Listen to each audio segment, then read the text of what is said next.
Hello, good day ladies and gentlemen, here with Martin Panev, Chief Account Executive and Trading Analyst, GDMFX. Welcome to the last GDMFX European Session Outlook for the week.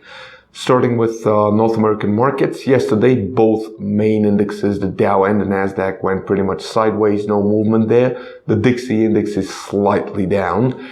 Initial and continuous jobless claims, 17,000 better than the expectations. And 12,000 better than previous. CPI index, month-on-month, year-on-year, both worse than the expectations. Excluding F&E, month-on-month, year-on-year, again, weaker than the expectations. The NSA month-on-month was higher than previous though, and the core CPI index went higher than previous. The dollar halted at multi-session advance against the euro on Thursday, a breather after the buck and US stock rallied sharply earlier in the week. A reading on consumer prices released early in the session suggested that inflationary pressures were weaker than the anticipated in the month of March. The buck briefly moved lower after the data, but quickly returned to the flat line. The data essentially speak to the Fed's concern that there continue to be disinflationary pressures in the US. However, in general, the weekly employment data was quite positive. Today, we have industrial production reports and capacity utilization month on month. And that would be pretty much it for the North American currency traders. The euro market, the DAX 30 up with over 100 points yesterday. The French CAC 40 up with almost 20 points as well. CPI yesterday, readings year on year for March. Pretty much all reports came out closer to the expectations. A little bit better on the year on year reading. And also the consumer price index went exactly as forecasted. All of the reports yesterday pretty much the same as no major surprises there. Still keeping an eye at the IMF event, which would end by the end of the week. Yesterday, the IMF said that the Greek debt figures don't add up. The International Monetary Fund raised doubts about Greece's ability to keep up repayments under a plan being negotiated with the European creditors, who insisted they've already provided plenty of debt relief.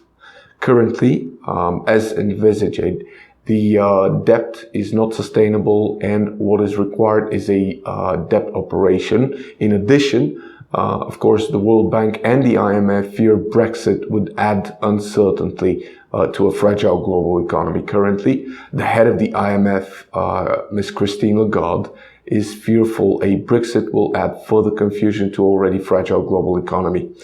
A quote, we have clearly elevated Brexit as one of the serious downside risks on the horizon of global growth. It has been a long marriage between the members of the European Union, and it's my personal hope that it doesn't break. And like all marriages, good talks can actually help. She's hoping that the dialogue can continue. In addition, the president of the World Bank, Mr. Yong Kim, gave his backing to multinational organizations and urged the UK voters not to be hasty. The Brexit is for British voters, and we leave it to the British voters to decide. Given our projections of lower growth this year, this is not going to do well with more uncertainty. The IMF has recently cut its growth forecast for the UK from 2.2% to 1.9%, making the sharpest drop of any advanced economy other than Japan. I think we spoke about this in the middle of the week already, so pretty much our traders should be on the same page.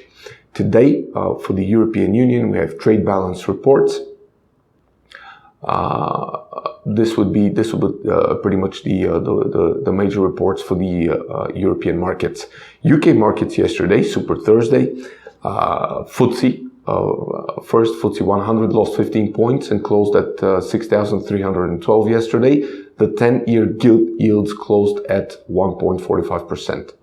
MPC votes remained anonymous. Asset purchasing facility ended up at £375 billion. Interest rate decision remained unchanged. Sterling lost about 0.4% versus the dollar and 0.3% versus the euro after the Bank of England decided to hold the key interest rate unchanged.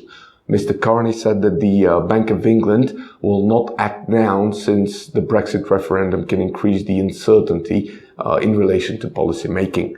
Brexit is also affecting business and hiring decisions as companies are waiting to see the results and the effects of the referendum. With the Brexit hysteria affecting every phase of British life, it has also led to a 7% downside of the sterling versus the dollar. In terms of currency pairs movement, the pound versus the dollar 50 pips down yesterday, 100 range.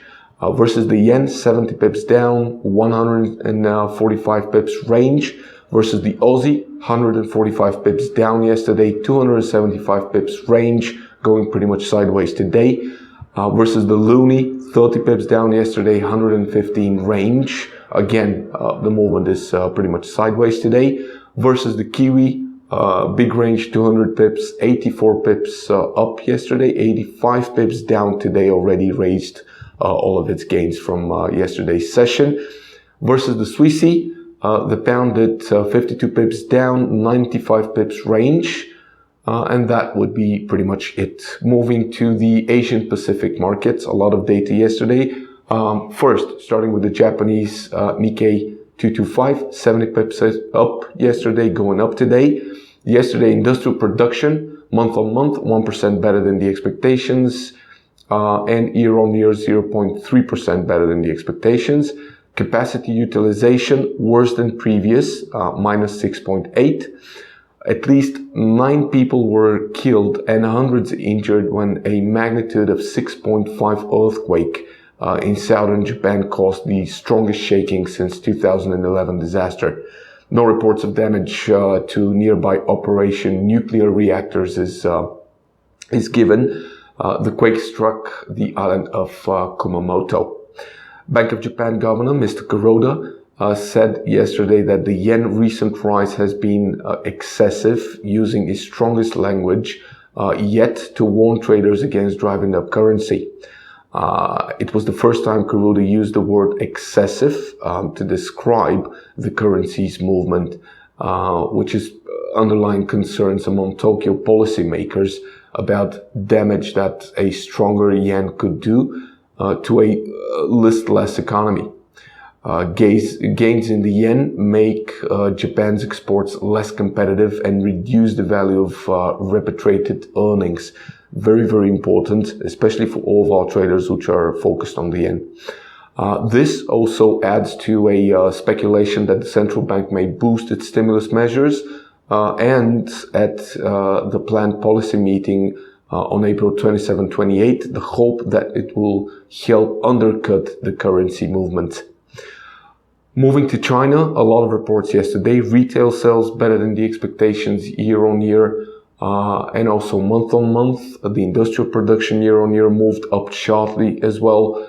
The MBS Press conference came out as well. The GDP year on year as expected, and quarter on quarter pretty much the same. The FDI report came yesterday, foreign direct investments, quite an uptrend there as well. New loans boosting, as well the urban investments year on year, as well better than the expectations, and the money supply is also better than previous, weaker than the expectations though. A lot of green numbers from China came out yesterday. China's economy stabilized last quarter and gathered pace in March as a surge in new credit spurred a property sector rebound, while rising fresh questions over the sustainability of the debt-fueled expansion. China may have $1.3 trillion loans extended to borrowers that don't have sufficient income to cover interest payments with potential losses equivalent to 7% of the country's GDP, according to International Monetary Fund, that is. So we would be looking at another movement against the Chinese yuan. Loans potentially at risk would amount to 15.5% of total commercial lending. This is what, again, the IMF said to its latest global financial stability report. This also compares with the 5.5% problem loan ratio reported by China's banking regulator after including non-performing special mention loans. Easing from other central banks, the Monetary Authority of Singapore, the MAS, surprised the markets when it announced that it would not tolerate any appreciation of the Singaporean dollar against the greenback. The central bank, which often uses the Singapore dollar nominal effective exchange rate as a policy, said that the decision only shifts its modest and gradual exchange rate approach to neutral and, of course, should not be taken as a policy to depreciate its currency. Slight change to the Pacific markets yesterday. The Aussie didn't gain much from Australia's better than the expectations report, and even dipped a bit against the counterparts. One positive expansion is that it got hit by concerns over China's growth. Yesterday, the Aussie versus the US dollar fell to a low of 0.7620 before setting back to 76.53, while the Aussie versus the yen fell to 83.42 before closing at 83.76. The Kiwi, pretty much there's no major data from New Zealand today, aside from confirmation from the Royal Bank of New Zealand that there was indeed a leak on its last monetary policy announcement. Trader pointed to a huge move in the Aussie Kiwi as the cause for overall Kiwi weakness. On Sunday, we will be looking at the CPI reports, which are forecasted higher than the previous readings. On the commodities front, yesterday the S&P 500 index had a range of 13 points, currently at 2076. Natural gas storage change inventories came at negative 3 billion British thermal units. Last time it was 12 billion. Gold also paired losses yesterday, pulling back from 1 week loss as a rally of the dollar eased ahead of the US data on inflation and bank earnings later today. Gold had a range of $21 down to $12.29 currently. Crude futures fell slightly from 2016 early highs on Thursday amid heightening skepticism from investors that a coordinated production freeze at this weekend's meeting in Qatar will have a tangible effect in reducing the excessive supply glut on global markets.